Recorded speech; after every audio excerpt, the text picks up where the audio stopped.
With intense competition from global and Chinese brands alike, the mid-range segment is one where Samsung's been losing ground. The Galaxy J line's supposed to fix that. Samsung's taking a leaf out of the Chinese playbook and selling these exclusively online at prices they just couldn't offer on offline. So today, let's take a look at the Galaxy J7, the larger and pricier of the two. But before we do, if this is your first time here, or in case you've gotten tired of waiting for a decent Samsung product in the budget range and don't want to remember, my name's Ash, this is C4E Tech, and you're watching my full review of the Samsung Galaxy J7. Let's get started.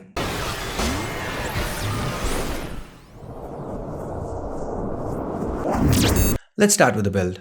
The Galaxy J7 is reminiscent of the E7 from earlier this year, but with the J7 the back is user removable.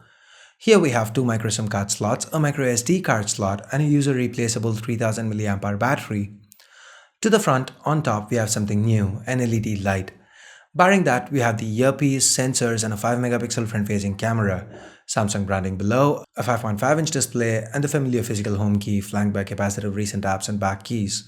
These keys aren't backlit.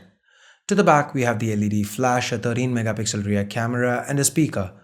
Lower below, we have Samsung branding again, followed by the Duos branding. We have the volume rockers to the left and the power button to the right, the microphone, micro USB port, and the headphone jack reset at the bottom. Samsung's cut a corner here by not including a secondary noise cancelling microphone. The J7 is 7.5mm thick and weighs in at 171 grams. While the curved sides make it comfortable to hold, the back is too smooth and makes it slippery at times. Also, given the size of the J7, don't expect to use it single-handed at most times. Talking about size, the Galaxy J7 sports a Gorilla Glass covered 5.5-inch Super AMOLED HD display. This is a 720p AMOLED display, and that means a pixel density of 267 pixels per inch. The display isn't too sharp, but it's okay for the most part. The colors are mildly warm, but it's still a Super AMOLED display, meaning the blacks are deep and the viewing angles are stellar. Moreover, the display can get really bright, so it's pretty legible outdoors. And that brings us to the next corner cut.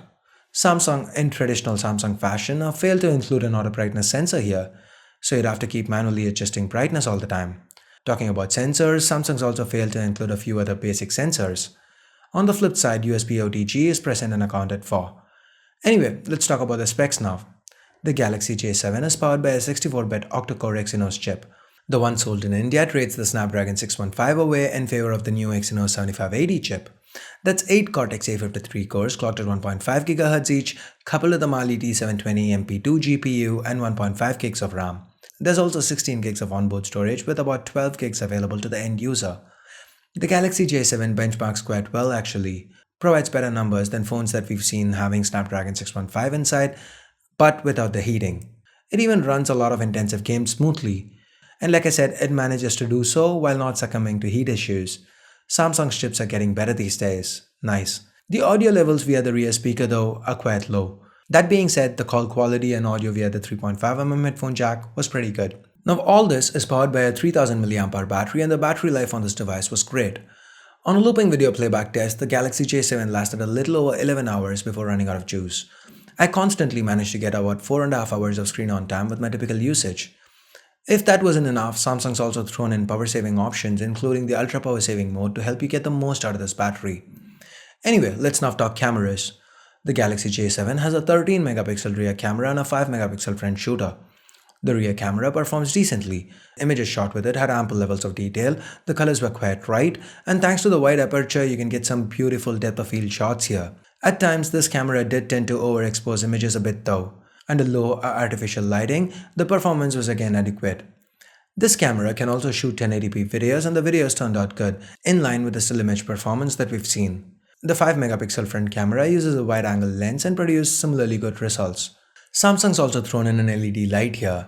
I say light because this is not a flash, you can turn it on and off as and when the situation demands. Nice. The user interface is nothing new, the regular Samsung camera UI. There are common modes like Sports, Beauty Face, and HDR. We've seen all these before. The one new addition here is the Pro mode. That's new for budget phones. But this Pro mode is a stripped down version of what we've seen on the S6, S6 Edge and the flagship devices. All you can change here are the white balance, exposure, and ISO. Anyway, the camera UI is pretty responsive. Shutter speed's fast, focus times are okay, no lag jumping between the camera and the gallery. And I also really like the fact that Samsung's included a quick camera launch feature here.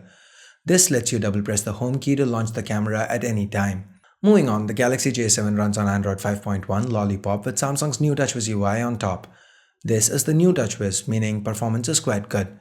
Samsung's included a bunch of their own apps and even a few Microsoft apps here. Additionally, there are quite a few games preloaded and sadly these can't be uninstalled, just disabled. The theme store to help you customize the look and feel of the user interface is also available, and there's quite a few nice looking themes here. In association with Gameloft, the J7 ships with an app called Game Zone on board. This app provides you game credits for up to 3200 rupees for these 4 games. If you're interested in any of these games, this might just be a great deal for you. Overall, the user experience on the Galaxy J7 was stable and fluid. Apps open up quick and there wasn't any stutter or lag for the most part. Priced at 14,999 rupees and available without any flash sale or invite hoopla, the Galaxy J7 makes an alluring case for those on a budget. There are some obvious cons though.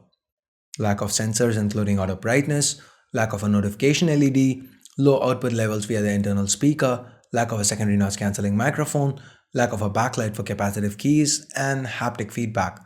This isn't even something that's missing. You can activate it with a third-party keyboard like SwiftKey, but Samsung's disabled it for the capacitive keys, just to differentiate the J line from the other more expensive series of phones that they offer. But if you can live with these cons, and if you want a Samsung phone in this price segment, then the J7 might just serve you well. If you are willing to look past Samsung, there are other smartphones that offer you better bang for your buck. Then again, that's just one guy's opinion. What do you think? Do you agree with my conclusion here? Let me know in the comments below. So with that, we get to the end of my review. Hope you liked the video. Hope you found it useful. If you did, please do give this video a thumbs up. If you didn't, vote it down.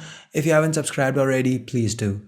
If you do want to help the channel out too, consider changing your Flipkart URL to one with the affiliate code so that we get a little something each time you shop. You can find the URL in the description below under where to buy. So thanks a lot for watching. Till next time, this is Ash here from C4E Tech signing off. You guys have a great day. Bye bye now.